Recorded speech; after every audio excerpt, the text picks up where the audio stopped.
د امریکا د پوځ لوی درستیز له طالبانو سره ولیدل.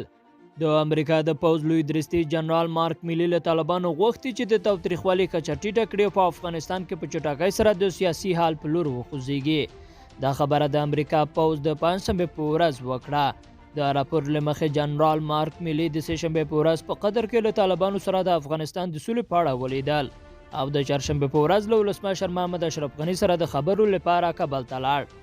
د رویټرز خبري اژانس د یوه امریکایي چارواکي له قوله راپور ورکړی چې جنرال میلي په جون میاشت کې هم له طالبانو سره لیدلی و، خو د هغې غونډې په اړه علني اعلان نه و شوی.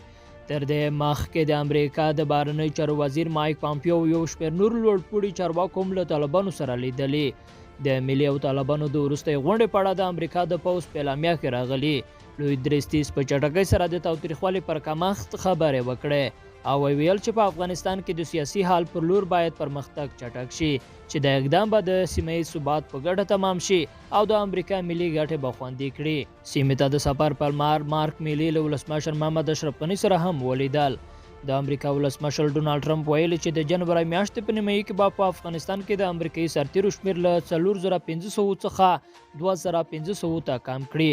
په همدې حال کې په قطر کې د افغان دولت او طالبانو مذاکراتي پلاوي د جنوري میاشتې تر 5مې په خبرو کې وقفه اعلان کړی او تر هغه وروسته به د اجنډا پر سر خبرو ته دوام ورکوي.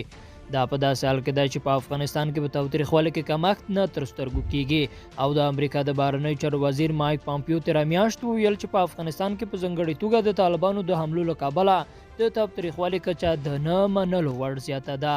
افغان حکومت تل پر اوربند ټینګار کړی خو طالبانو ویلي چې اوربند به د خبرو د اجنډا د برخې په توګه یوه موضوع وي. لیدونکو له ملته مننه، ښې شیبې.